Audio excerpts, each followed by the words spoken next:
Well, it's not every day we get a matchup like this, even rarer that it happens in our nation's capital. So in the spirit of D.C., consider this our State of the Union. We'll take a look at each of the Power Four conferences plus the Big East. We're going to identify some sleepers, maybe some teams that are a long shot to win their respective conference tournaments, but can still make a run in March. And Myron, will start in maybe the most improved conference that we've seen this year, the ACC. Now, Duke has a game-and-a-half lead right now over Virginia for the top spot, but who in your mind is the sleeper in this league? I think it's Louisville, or Louisville, as they say. That's right. That's right. Down there, Harry. This is a team that obviously a lot of people have seen. Mycale Brown, 45 points the other night against NC State, an ACC freshman record. And this is a team when they play well, and they're starting to do that at the end of the season. I think they can compete with anyone. Mycale Brown was a guy that everyone was looking at as a top prospect in the NBA. Then he got hurt. He looks like he's back to 100%, and I think that's going to be a problem for anybody that faces this Cardinals team going forward. Ryan Conwell can shoot the heck out of the basketball, too, and Sananda Frew has been great down low as well. Keep an eye on Miami and Virginia. They play today in John Paul Jones Arena. That could decide, that second place in the ACC. We'll move it over to the Big Ten, Lyles, because this is a league that hasn't had a team win the national title. Can you believe it? Since Michigan State did in 2000. Crazy. It may be their best chance this year. You look at all the numbers next to those teams' names. Who's getting slept on in the Big Ten? I'm looking down there at Wisconsin, Sam. I think that this team, it's first off, it's crazy to even think that it has been since 2000. Nuts.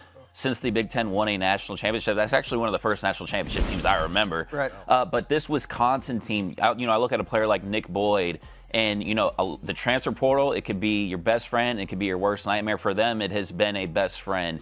And the things that he has provided for this Wisconsin team, sort of liken them to Louisville a little bit. Like, this is a fan base. Program hasn't been quite where they want to be. It feels like both of them are actually sort of coming back into that fold and where they want to be. I really like what they're putting out there on the floor. Two of the best road wins, too, in the country by the end of selection, once we get to selection day. And Nick Boyd, you talk about a player that has Final Four experience from his days at FAU. Yep. That helps, and that wins in March. The SEC, 14 teams in the field last year, as we all know. Joey Brackett's our guy, has 11 right now, but Missouri teetering there as well. Texas is in the hunt. Florida, as you see, has kind of separated themselves from the pack, Myron, but outside of them, who can make some noise out of the SEC? I feel like it's a league full of X factors, right? Yeah. You look at Nate Amon and what he's done at Tennessee, elite defense at Tennessee, 7-1 in their last 8 games. Nate Amon has averaged 24.2 points per game during that stretch. You look at an Alabama team that leads the nation in scoring. LeBaron Fallone, being a credible player, 35 points in that double overtime win over Arkansas.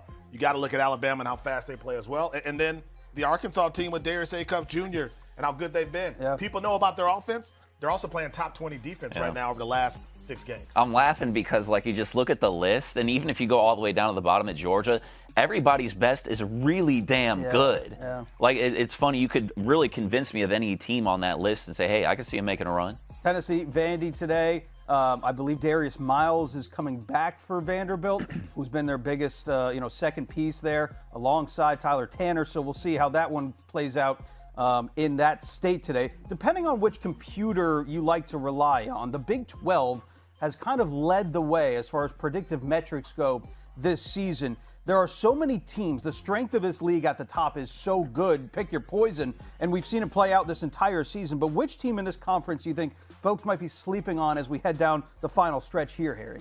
I'm going with BYU, and it's because of A.J. DeBonsa. Look, when you have a guy as talented as he is, and when we get into tournament time, you're telling me they just got to put together, and it's, easier said than done, right, Myron? Yeah. 6 games of really damn good basketball. That is a guy that is capable of helping this team do that. They leave a little bit more desired defensively than I think that I would prefer. So I still love it, though, just because of A.J. And then when we talk about their offense, 9th in adjusted offensive efficiency, because of that, and A.J. specifically, I will take my chances on BYU. We're starting to get to really the meat of this schedule, too. Some teams starting to take losses. Arizona. We're also seeing injuries pile up in this league, whether it be the Richie Saunders for that BYU team, the JT Toppin at Texas Tech. Koa Pete is going to miss today's game against Houston as well. So we'll see how these teams can stay healthy down the stretch of the season.